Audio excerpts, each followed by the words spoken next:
Hello बच्चों, let's read this question. The question says herbivorous animals can digest cellulose because option A, their molar and premolar teeth can crush and grind the food. Option B, bacteria present in their cecum help in digestion of cellulose. Option C, gastric juice has a digestive enzyme for cellulose digestion. Option D, alimentary canal is very long. तो इस question में basically ये पूछा है कि जब हम herbivorous animals की बात करते हैं तो वो सेल्यूलोज को डाइजेस्ट कर सकते हैं, उसका रीजन क्या होता है. तो जो की कॉन्सेप्ट हम इस क्वेश्चन में देखेंगे, हम देखेंगे डाइजेशन ऑफ सेल्यूलोज के बारे में जानेंगे हम हर्बीवोरस एनिमल्स में. Digestion of cellulose in herbivorous animals, right. तो जब हम हर्बीवोरस एनिमल्स की बात करते हैं तो हर्बीवोरस वो एनिमल्स होते हैं जो सिर्फ ग्रास खाते हैं और ग्रास या प्लांट्स खाते हैं. सिर्फ वो animals, basically plant eating animals, जो भी प्लांट्स पे सर्वाइव करते हैं, एनिमल्स को नहीं खाते, वो हमारे होते हैं herbivores. Eat only plants and grasses, leaves वगैरह, ये सब चीजें ये लोग खाते हैं.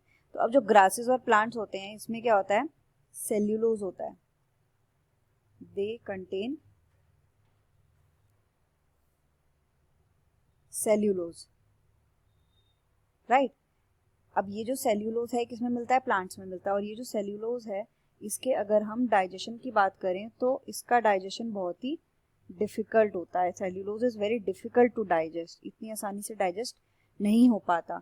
और इसीलिए इसके डाइजेशन के लिए एक पर्टिकुलर एंजाइम की रिक्वायरमेंट होती है, वो है सेल्यूलेज. सेल्यूलेज एंजाइम एक ऐसा एंजाइम है जो बहुत इंपॉर्टेंट है किस चीज के लिए, सेल्यूलोज के डाइजेशन के लिए, क्योंकि इसका डाइजेशन बहुत ज्यादा डिफिकल्ट होता है. अब ये जो सेल्यूलेज एंजाइम है, ये कहाँ पर प्रेजेंट होता है, गट में. किसके गट में, इन हर्बीवोर्स एनिमल्स के गट में. उसमें भी एग्जैक्टली कहाँ पर, उनके सीकम में, राइट. तो इसमें हम क्या देखते हैं कि ये जो एंजाइम है सेल्यूलेज, ये सीक्रेट किया जाता है किसके द्वारा, बाय बैक्टीरिया, जो किसमें प्रेजेंट है, उनके सीकम में. They are secreted by bacteria present in their caecum, right. तो इसी वजह से ये जो हर्बीवोर्स होते हैं, ये डाइजेस्ट कर पाते हैं सेल्यूलोज को. तो अगर हम ऑप्शंस की बात करें तो ऑप्शन ए में दिया हुआ है कि उनका मोलर और प्रीमोलर टीथ होता है जो कि क्रश कर सकता है और ग्राइंड कर सकता है फूड को. तो ये हमारा यहाँ पर आंसर नहीं होगा, क्योंकि ऐसा कुछ नहीं होता है कि उनके मोलर और प्रीमोलर टीथ की वजह से वो सेल्यूलोज डाइजेस्ट करने में डिफिकल्ट है, वो चबाने में या ग्राइंड करने में नहीं.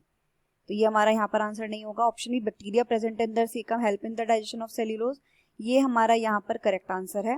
Option C, gastric juice has a digestive enzyme for cellulose digestion, ये गलत है, क्योंकि गैस्ट्रिक जूस में वो एंजाइम नहीं होता. ये एंजाइम पर्टिकुलरली स्पेसिफिकली बैक्टीरिया के द्वारा सीक्रेट किया जाता है.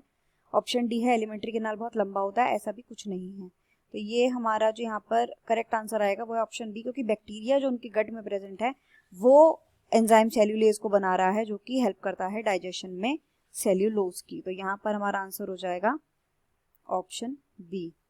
The final answer is option B, bacteria present in their caecum help in digestion of cellulose. Hope you understood it well. Best of luck.